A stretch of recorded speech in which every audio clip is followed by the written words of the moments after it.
Good morning still. We will go ahead and start the audit committee meeting in 1 minute. We'll let everybody get situated. Good morning. I do apologize that we started late, but the health and science meeting had just amazing dialogue and a lot of things everything's extremely important and we didn't want to cut it short. So we will continue on. I'll call to order the audit committee meeting for June 4th at 10:34.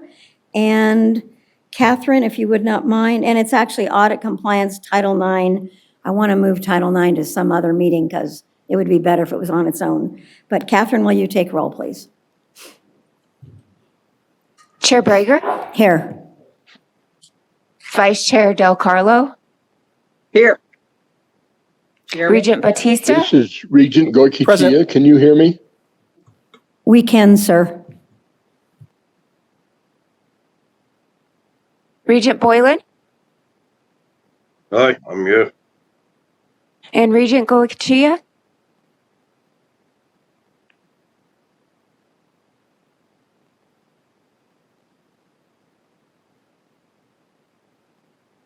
Regent Goicoechea, are you Good available? morning. This is Regent Goicoechea. Can you hear me? Yes, we can. We're taking attendance. They just want to know that you're here.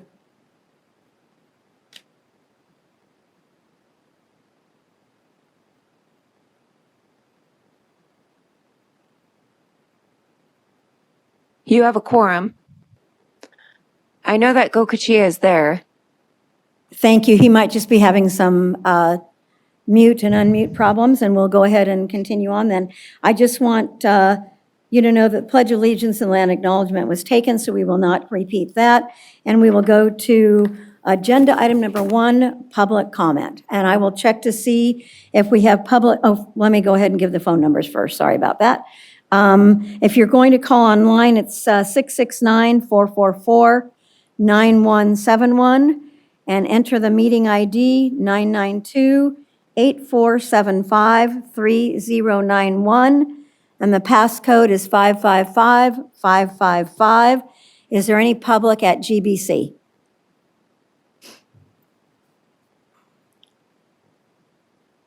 Hearing none. Is there any public at the Reno System Office? None in Reno. Thank you. And we do have public comment in Las Vegas, and we will start right now. Go ahead, sir. Good morning, Robert Diaz, representing the Sheet Metal Workers Smart, Local 88 Board. Thank you for your time. We're here for agenda item 2C. NSU has a compliance coming up on today. We just have our new found undivided attention to all of their projects, given our recent meeting last week. So we're here to learn a little bit about how your process works and to see if there's any scope or coverages that may be lacking there for our members. Thank you. Thank you. And so that you know, labor is really important to our state. So when you have concerns, it's best to come here and share them. Perfect. Thank you. Thanks.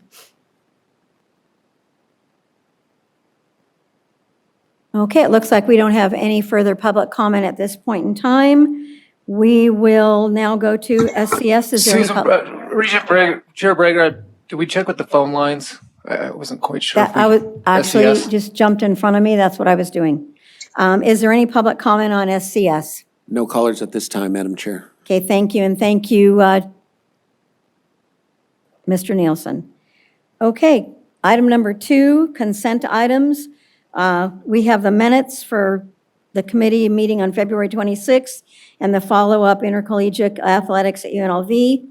If there are not any, and 2C, follow-up on facilities contract at NSHE.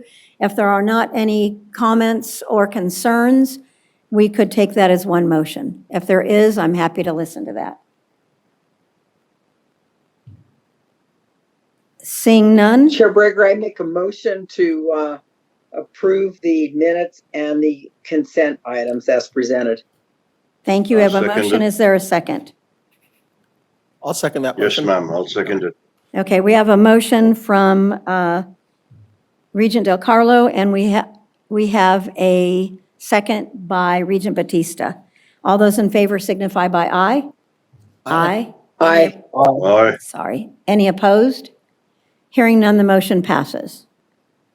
Okay. Item number 3, change in leadership at TMCC. Chief Internal Auditor Lauren Tripp will present approval for the report and institutional response to the TMCC change in leadership audit for the period of July 1st, 23 through June 30th, 2025. The committee will discuss the audit findings, and any recommendations may be recommended to the action of the board and/or the chancellor to address the findings. And please go ahead. Thank you, Chair Brager. For the record, Lauren Tripp, Chief Internal Auditor. In the audit summary document, there's a table of audit reports being presented today. This includes updates on the follow-up audits that were just approved.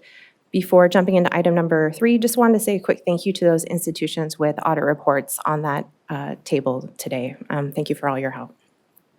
Moving into this first audit report, historically, when there's a change in institutional president or chancellor, we perform what we call exit audits. They're also known as change in leadership audits. These typically occur within the new leader's first year or so, but this is also dependent upon staffing, along with other projects that we have going on at the time. It's really for the sake of the incoming leader to have internal audit perform this quick review on certain areas, provide a clean slate, if you will, that they can be assured things are operating as intended, or on the flip side, identify areas that might need some additional work. This committee has heard in the past how risk levels can inherently change based on personnel changes, key personnel changes, systems, processes. These audits historically include expenditure review. This includes a focus on host, travel, and operating expenses, financial account review, legal action, contracts, equipment, these types of areas. So with that background in mind, we have some recommendations, just a few, related to strengthening controls related to expenditures. There was a host finding and an invoice finding, along with updating some equipment at the department level. And that's it. Thank you. Is there any questions from the committee? Seeing none, this is for possible action, so we could have a motion to accept the report from Chief Auditor Lauren Tripp. I'll make a motion to approve, to Okay, accept, sorry. that's okay. I have a I'll motion. second that. Regent Goicoechea. Okay, we have a motion and a second. All those in favor signify by aye. Aye. Aye. Aye. Any opposed? Hearing none, the motion passes on item number 3. We will go to University of Nevada, Las Vegas School of Dental Medicine. Dr. Sean Gerstenberger, officer in charge of the UNLV School of Dental Medicine, will provide an update on the progress of audit findings identified July 1st, 2024 through May 31st, 2025. Audit report that was presented and approved on February 26th at the Audit Compliance and Title IX Committee meeting. And right before you start, I just want to quickly say I really appreciated being on the meeting that may have been 2 weeks ago. Time goes by so quickly. There was some really good, positive information that I have been craving, and it sounds like we're getting to where I believe that the next report should be, I don't like saying it this way, better. I'll just say that. So go ahead and have the floor. All right, for the record, Sean Gerstenberger, I am the acting dean of the UNLV School of Dental Medicine. So I want to present to you today, I think we had some slides, but I don't know if we got those up or not. There we go, thank you. You can go ahead and move to the next slide, please. If you recall, the financial audit was done back in 2025, and we did an update here that would be kind of a 3-month review, so we're a little bit expedited. These are the main areas that were highlighted in that audit report, and I want to give you just a few brief updates kind of on each of those points. So if you could move to the next slide, please. One of the issues that was very apparent is that we had a lot of vacancies within the school. A lot of hiring had not been happening. There were almost 62 vacancies in the school when I stepped in back in November. I'm pleased to report here that as of the year 2026, going forward the calendar year, we already completed 30 hires within the school. And there's several key ones that I want to highlight. I'm not going to read you all 30 of those, obviously. But as you know, the Human Resources Department had no employees. There was typically a staff of 4, and we were able to hire the human resources manager who's already started and the HR director, which will start in about a week and a half. So we're very excited. It's very hard to hire anybody when you don't have an HR team in-house. So we were being supported by the School of Medicine and main campus. So we appreciate them a great deal. We have 17 additional searches that are in progress, including some key ones, including the dean's position, assistant dean for clinical services, director of accounting, legal, compliance, and of course, lots of areas in general dentistry, endodontics, orthodontics, pediatrics. So we've made some really good progress in hiring. As you know, it takes a while to hire somebody. By the time you post, advertise, review, rank, bring to interviews, offer, and move them through Workday, it takes quite a bit of time. So one of the other concerns that was definitely raised in the audit was revenue cycle concerns. And so one of the things that we saw is that we were not recovering the billing at the rate that we should be doing that. So we hired an outside third-party consultant called eAssist, who launched in February. So now we've had 3 months or so of them working on our aging and on our claims and really doing systematic reviews of all of our processes and trying to bring us some best practices. One of the things that we now do is we have a weekly aging work list for all of those bills that are outstanding, which they review with our teams, both internally and with externally and eAssist. And they're working to get some of the electronic transfer of funds that you can see listed up there. The ERA is the electronic remittance advice and electronic fund transfers. So we still do take all sorts of different payments, as you might imagine. We have cash, we have checks, we have insurance claims, and they come in through different waves and different avenues. Not all of them are allowed to be electronic based on who we're dealing with. We're trying to improve that. One of the things we are super proud of is the collection rates. We were probably running somewhere around 70 to 80% looking at collections over procedures. And so that has significantly improved. You're going to see that these are up over 100. That isn't a true reflection. We're not getting more money than we're actually billing for. What's happening here is we're also going back and we're getting the aging. So 30, 60, 90, 120-day aged bills come in during that month that they count towards the clinical revenue. So I think efficiently, if you looked at all of the clinics individually, we're somewhere between 90 to 95% recovery just in 3 months, which is up 15 to 20% depending upon the clinic. We also have individual breakdowns by clinic, and then we'll look at the root causes of why we have aging and why the funds are not being recovered. And so we're making the rounds, we're meeting with each of the clinics, and we're preparing training protocols for the individuals that do the billing, that submit the reports, and we're really trying to get upstream to prevent some of these bills from getting rejected in the first place. So take-home message there is that aging bucket has been reduced by about 15% already, only in the first couple of months. So you can go to the next slide, please. One of the other audit concerns was exactly that, that we were not reviewing and we were not addressing delinquent accounts that were being consistently referred. So monthly aging packets have now been established. We do these weekly. We have a 90-day review. We have notification protocols. We have external expertise in eAssist, and they're also working with converting some of these transfers of funds to electronic transfers where appropriate to reduce some of these issues as well. So what we do see is that our aging balances are definitely declining and reducing in all areas, and our overall collection efficiency is increasing.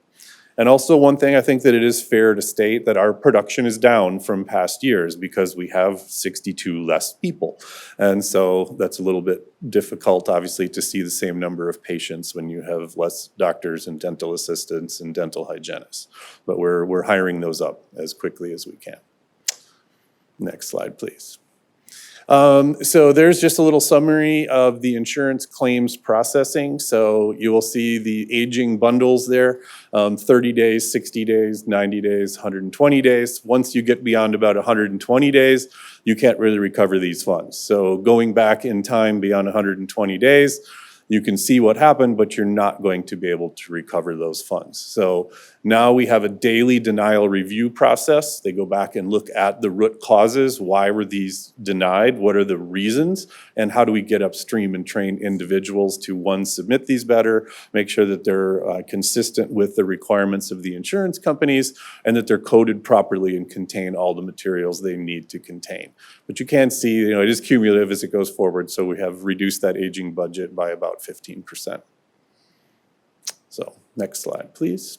So this is a root cause slide. I'm not going to read you all this, but when a claim gets denied, there's a reason, right? And this is the list of reasons. So about half of those are really related to revenue cycle management or concerns or issues that happen in the billing office. So that's a delay in posting, which means the funds are being posted back into the account, or an allocation, which means once we receive the funds and post them, they are then allocated to the appropriate clinic and personnel. And there are some delays in that, or we're not submitting a secondary claim. The originally claim may be denied, it may be partially paid, then we have to go back and do a resubmission for the remaining items that were rejected and identify why that occurred. So that is one area where we are doing a lot of training going forward to make sure that we can get ahead of that. IV is not intravenous, that is insurance verification. And so there are things that happen there. One is the insurance benefits have been maxed out. In other words, you have up to $5,000, $10,000, and you would go beyond that. So it would max out, then your insurance will deny that claim. The insurance has been terminated. You were insured when you came in, but your insurance was canceled for some reason. These are just different reasons that we're trying to get ahead of too, and now train our folks to get ahead and do more detailed insurance verification, which is quite complicated. And then carrier issues, we receive funds in a lot of different ways. Paper checks, electronic monetary transfers, we have secondary claim processing, and there's just a lot of delays. There's a lot of people that handle checks and deposit checks and approve things and move them between accounts. So, and there's also some mismatch where the electronic systems are not talking. And so we get rejections in those areas, and we'll see those under that failed claim submission. So, for example, we had some Medicaid claims that went in, and Medicaid said we've never received those. So they went into the electronic wasteland somewhere, and we had to go back and re-identify those, upload those, and then make sure we could get paid. And then some of the other acronyms down there are mainly just related to electronic transfer of funds. There are rules like you can only have up to 10 attachments on a claim. And if you have an 11th attachment, it rejects your claim. So there are just things like that that we are looking into, and again, training our staff to reduce those so we have fewer rejections. So this is a very important slide for us. It's going to direct our training going forward. So next slide, please. Internal controls was quite simple. We just had some audit findings about moving a safe to locations that were more centralized, where multiple people could see it and access it. We installed and changed the safe combinations. We put cameras to make sure that we could see that from all angles, so that we just had additional, compliance and security related to the monitoring and the handling of cash and checks as they come through the office. So that was pretty straightforward. That was done very quickly. And next slide. And then community outreach accounting, this was really funds that are related to philanthropic gifts that come in through the foundation. And one of the findings is that we were not transferring funds over to the clinics when we were doing things that were in accordance with the gift agreements. So what we did in the first few months is we pulled all of the gift agreements for all of the accounts that we had in hand. We reviewed the terms and conditions, what they could and could not be used for. And then we looked at the clinics that we had completed over the last 5 to 6 months. We got a detailed invoice on the cost of those clinics, and we did monetary transfer forms and moved the funds from the accounts in the foundation over to the accounts in the School of Dental Medicine in accordance with the gift agreement criteria. So that has been eye-opening. There's lots of different accounts in there for different things, and these are some of the clinics we're most proud of. These are our Saturday clinics where we give free care for pediatric patients, for veterans who earn under $28,000 a year, from women from Shade Tree, from the shelter, who have no other place to get dental care. And we do have philanthropic funds where we can reimburse ourselves for the care that we give to them. And we're quite proud of those. So we can move that to the next slide, and I'll tell you a little bit more about that. We moved about $24,000 from various gift accounts back over to the school to support Saturday clinics. Most of that is children's clinics and the veterans clinics. And then we also raised another $46,000 in the last few months to support those Saturday clinics, so we can really continue that experience. And it's a little bit off topic, but I think it's important to mention, these services that we provide are essential to the community that may not have any other service. And they also provide experiences for our students and our faculty and our staff who work and volunteer in these clinics. Because as you might imagine, sometimes these can be complicated cases. So we're very excited to continue to steward those gifts with those donors. We are working with several of those people that established those clinics. We're setting up some dinners. We helped fundraise for the student galas, and we've brought in some money already. Not a ton, but we brought in at least $46,000, and that will serve quite a few patients. A lot of the folks volunteer to do that work. So there's also a few scholarships in there that I identified for students that we put back into the queue so we can award some student scholarships to reduce the burden of debt for those dental students as they move through the degree. So actually this was a benefit of an audit finding. I'm glad we did a deeper dive on this, and we found a lot of great things that can impact our students and our community in a positive way, and we're going to continue to steward those gifts to the best of our ability. So, all right. Next slide. So bottom line, we have made some very significant, I think, improvements over the last kind of 6 months. We've done corrective actions. We've hired a bunch of personnel. We've improved our safety and security around our cash handling and around our checks.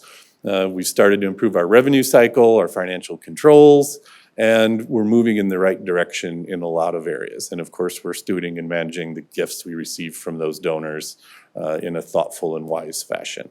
So are we perfect? Absolutely not. Are we moving in the right direction? I believe that we are. And you can see that in our reductions in our aging and the increased recovery of our billing and the number of folks that we have hired.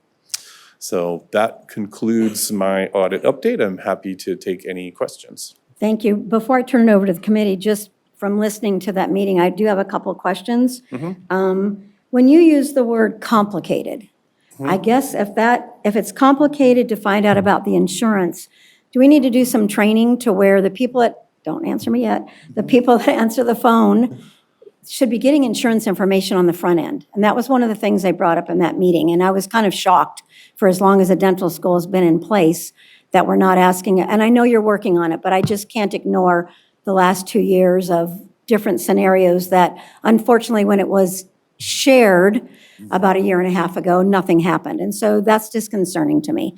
And so I know that you're working on it. I know they're looking for a new dean. I don't know how far we are in the process, but I hope that if it is complicated, and I used that word about 3 times, I don't want things to be complicated for you, and I don't think this board wants it to be complicated.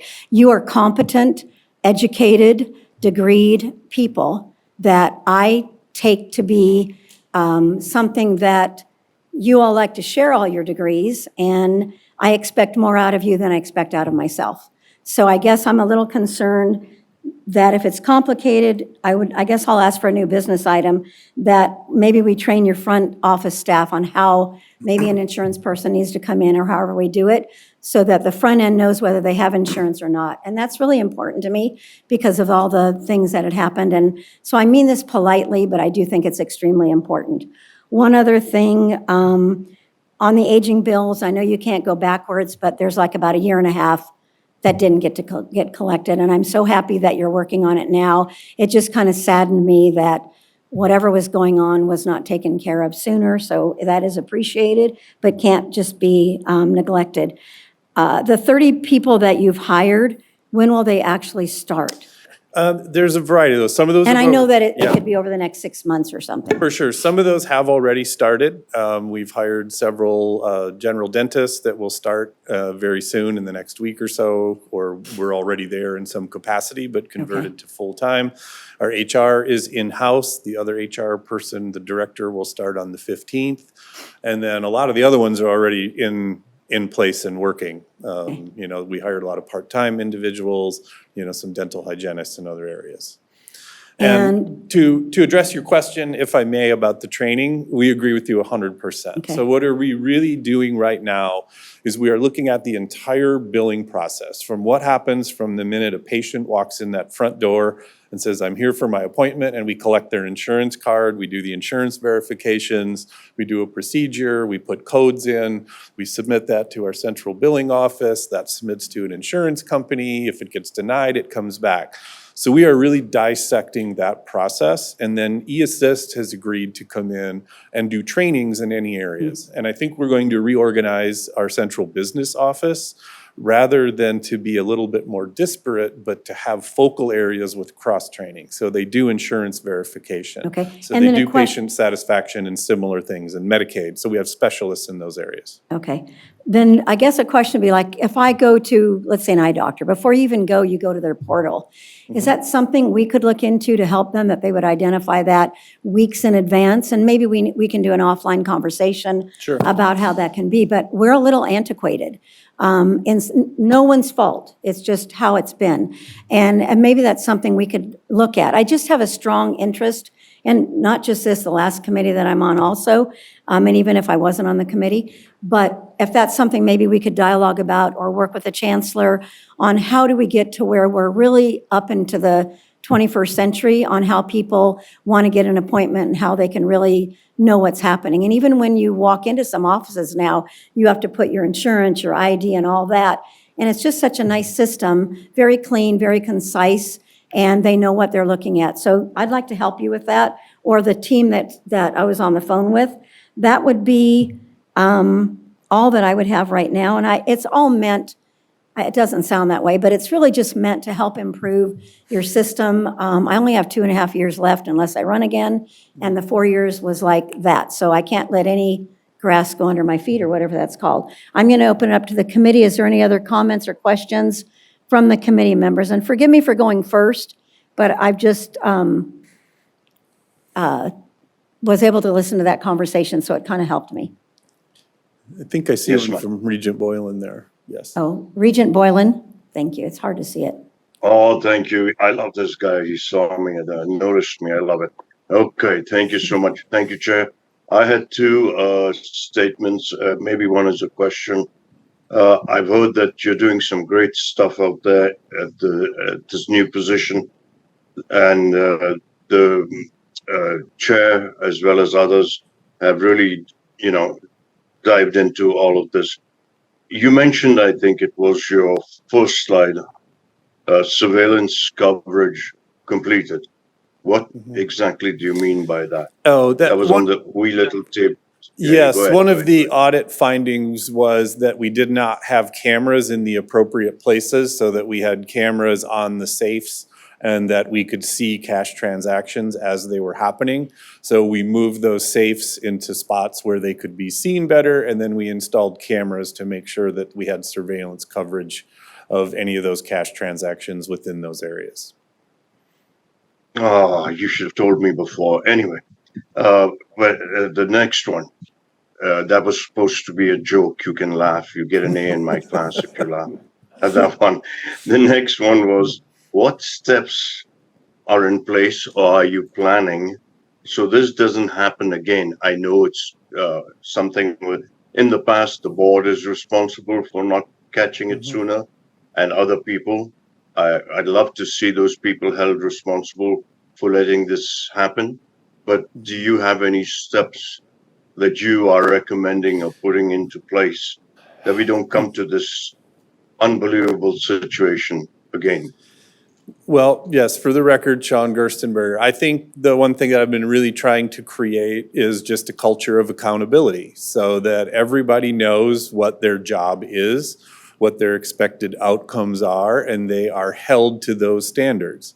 We also have brought in eAssist, that outside organization, who really brings in best practices. They bring in training, and they are looking at all of our transactions because obviously they do get a percentage of that when they help us recover funds.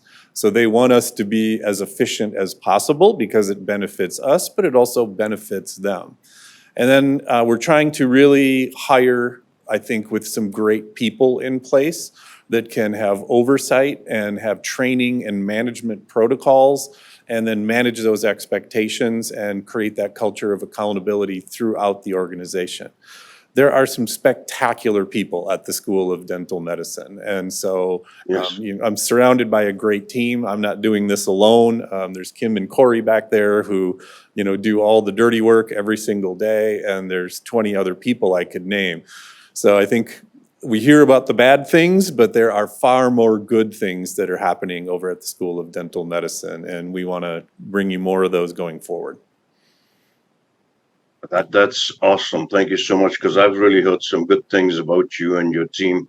And you can pay me later for saying the good things about you. But I'm all for accountability. That's a big thing in my book, is hold people accountable. Whether they're just a few small bad things, we've got to hold them accountable. Thank you so much. Keep up the good work. Keep on punching. Don't knock any teeth out, but do the good job there. Keep fighting. Thank you. Thank you. Thank you, Madam Chair. You're welcome. Right before I go to Regent Del Carlo, they're not bad things. They're just things that need improvement along the way. Yep.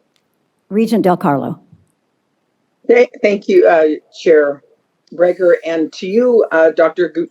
Gutzenberger, I think I said that right. Thank you so much for stepping into this role. I've never met you, but boy, it sounds like you've really taken charge. And how long have you been in this role? And were you part of the School of Dental Medicine prior to? I see you're just acting, not just, but you're the acting dean. So that tells me you didn't want to apply for the permanent job. Is that correct? Well, my day job, I am the dean of the School of Public Health here at UNLV. I have been for about the last 12 years. I've been at UNLV for about 29 years. And a few years back, I stepped in as the acting dean of the School of Medicine. And so when we had some vacancies here, they asked me to step in as the acting dean of the School of Dental Medicine. So I was happy to do that. I have some understanding of the healthcare systems and how they work and billing and other procedures, which have definitely been beneficial. Okay, thank you for that. And I had heard your name, and I was sitting here trying to, because I've not met you, but trying to think where I've heard your name, because it's a name you don't forget. It's very German, and I like your name. It's really cool. But thank you so much. And yes, accountability, as Regent Boylan said, I'm culture of accountability. Boy, yes, thank you so much. And I just really appreciate what you are trying to instill. And you've been in this acting position for how long? Oh, I started November 17th, so about 6 months. You've gotten a lot done. Over. Mm-hmm. Well, you've gotten a lot done. I thank you. I'm going to call you the fixer, since you've been all over the campuses, fixing different departments, and the school's in a lot better shape because of your efforts, and I appreciate you. Thank you. Thank you. Any comments from any other regions? So I'll just end with, I truly appreciate, and like I said, I enjoyed sitting in and hearing what is going on and how you've taken action, and it is going in the right direction. So in 6 months, a lot has happened, and I feel like between now and when a new dean is hired, that you'll continue with that process and being able to see more. The last question is how are you marketing the campus so that people actually know that that is a hidden place on West Charleston and that they can get amazing dental work done? Yeah, that is a great question. I've asked that internally multiple times. I have not seen a marketing and branding campaign anywhere for the School of Dental Medicine. So it is something that we have been talking about. There are, of course, marketing firms. There's things that we can look at. So we've started to explore those options. And but I think the short answer is there really hasn't been one. Thank you, and I was not setting you up for you have to say that. I did not know. Let me say this, so maybe even just in our college campuses down here, so I'm going to say something that's kind of funny, and UNLV knows how I feel about it. When you go into the women's restrooms, it literally says, "Don't put your hands in the toilet," and I'm like, okay, I cannot believe that has to be there. Maybe a better thing would be, did you know we have a dental school? So maybe working with the college systems, that's how I had to do it. We need some levity, right? First time I walked in there, I was like, really? You have to tell people that are in college that. But anyway, maybe that would be a starting point for you. It'd be economically sound and probably not very expensive to make a flyer, and maybe working with UNLV and the CSN campuses, because I know we have the dental hygiene at CSN, but it might be really helpful to people to know that we actually have a dental school. We do. We have a clinic on the main know. campus too. We have the Smiles Right. Clinic at the Student Rec and Wellness Center. And I do agree that an internal marketing campaign seems like an obvious place and inexpensive place to start. So Right. we can start working on that, but I think we also need to market in our community. We have some very high quality individuals that provide wonderful care. And, we do it at a reduced price because of the educational component. Thank you so much, and I think just hopefully that message is out there just from our meeting. And then if there's other ways we can help you get that marketing plan out there, because we want to be economically sound until you're up and really, being able to get those extra patients. I really appreciate your report. Thank you. Okay, thank you. Regent Breger, I had another question, please. Sure, go right ahead. Thank you. Dr. Gertenberger, what's the criteria for a person to use the clinic? You talked about a free clinic on Saturday, and I have to say that Southern Nevada is very, very fortunate to have this clinic. We don't have anything like that outside of Clark County that I'm aware of. Yes, for the record, Sean Gerstenberger. We have several Saturday clinics that we run. The criteria are a little different for each of those. For the Farron Clinic, which is our veterans clinic, that is open to veterans that make less than $28,000 a year, then they can come in and receive their care in that clinic.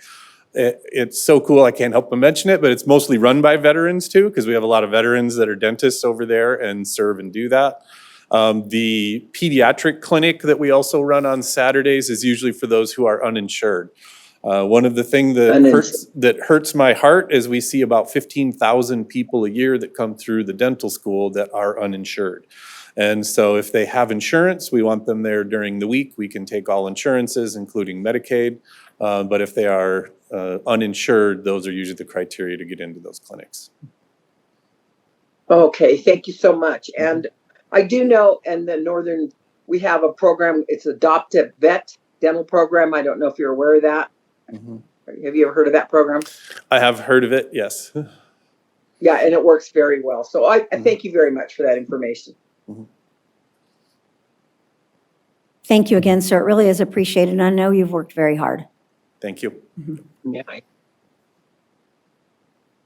Okay, we will go on to item number 5, code revision, internal audit department documentation. Chief Internal Auditor Lauren Tripp will present for approval revision to the code Title II, Chapter 9, Section 9.2 to provide clarification on documentation within the department and the confidentiality of department documentation. This item was presented for initial discussion at the February 26, 2026 meeting. Ms. Tripp. Thank you, Chair Breger. For the record, Lauren Tripp, Chief Internal Auditor. This item may look familiar, you'd be right, because this is a second reading of the code revision related to internal audit documentation. This was, as just mentioned, this was previously brought forward at the February 2026 Audit Compliance and Title IX Committee meeting. Just as a quick refresher, the revision relates to providing clarification on documentation within the department and confidentiality of that documentation. So as the department has evolved, it's taken on additional types of services and responsibilities. So it just made sense to better define what is working papers. As previously mentioned, this is really more of a housekeeping item to provide clarification and stress our ethical duty and our capacity as internal auditors to protect those documents when we're providing those internal audit services. The additional added language also helps us to better align with the standards, the internal audit standards. So these updates are really just to better state what was always implied, but it's just more clarification on what was implied. It's presented today for approval, but if there are any questions, I'd be happy to answer them. Thank you. Are there any questions from the committee?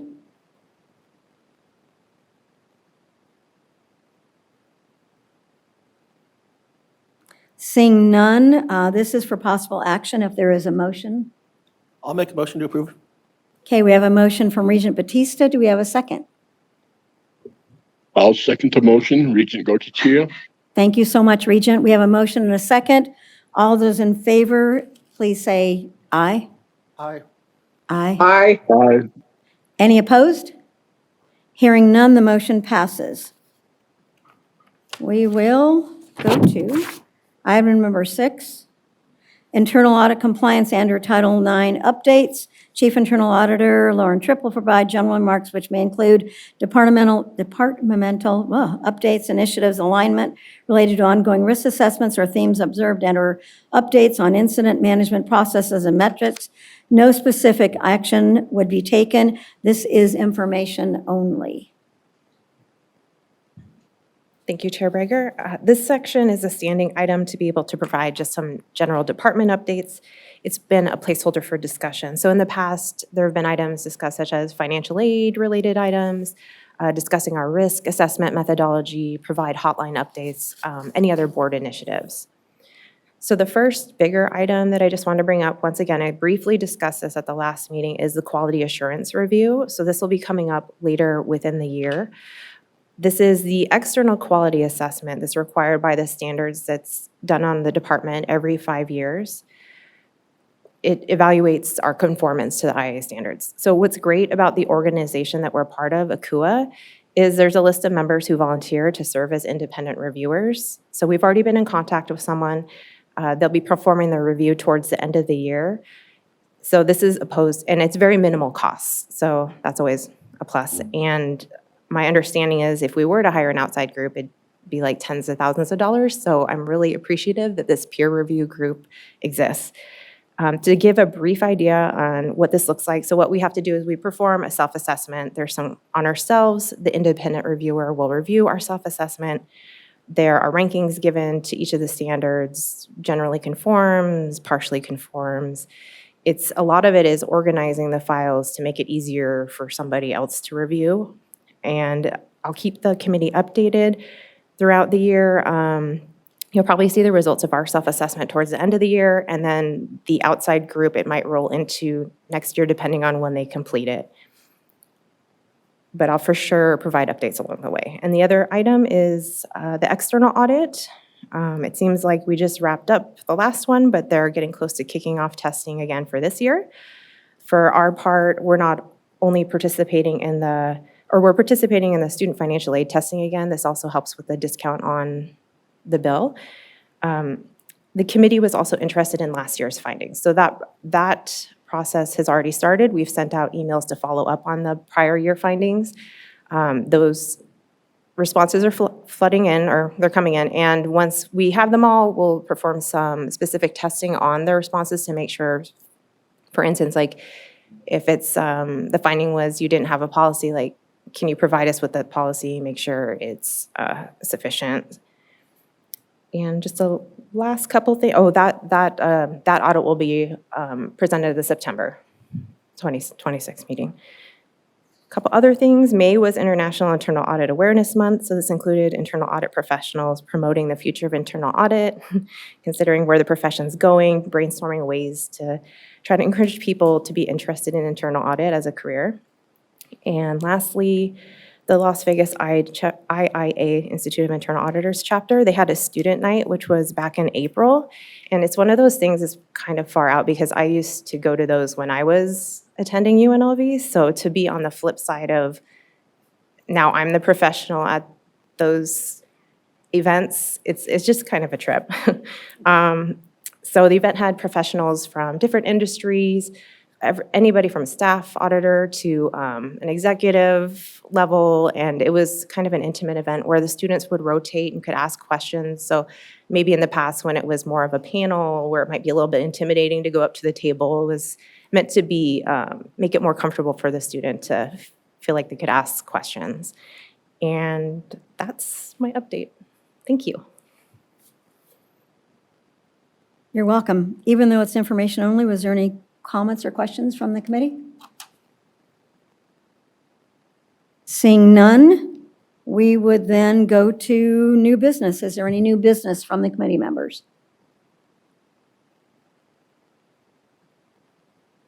We're a quiet group today. Not that we need new business. The only thing that I would ask is, like when we're doing the one complicated, there's a lot of complications, positive ones, but in the sports department, do they report to the CFO? Like when we've had, there's so many different sporting activities and sporting events and clubs and not clubs and, formal. Where does that final report? Is that within our audits if we were to ask for something specific? If I'm not asking the question right, I can talk to you after. I'm not certain how else to explain it. It's just such a big dynamics of items. Where does a final report on where we are and where the monies are? Lauren Tripp, Chief Internal Auditor. Maybe we might need to, I might need clarification That's on fine. your question. Yeah, because I think it's in multiple places. Okay. If you're talking about like foundation and versus clubs versus Right. I'll the call it. athletics department. Okay, Yeah. not a problem. Chair I appreciate- Brager, sorry to jump in here. Chris Nielsen, Special Counsel. I think we're under new business, and so obviously if you want to request a new business item related to this, or my suggestion would be to take it offline. Thanks. Well, you're right there with us, so that's really good. That then, we would go back to public comments. Is there any public comment at GBC? There is none at this time. Thank you very much. Any public comment at the system office in Reno? There's none here in Reno. Okay, are there any public comments in Las Vegas? Not seeing any, and I'm going to get ahead of Council Nielsen. SCS, is there any public comments on the phone? No callers at this time, Madam Chair. Okay, thank you so much. Then this meeting would be adjourned. Thank you all for participating.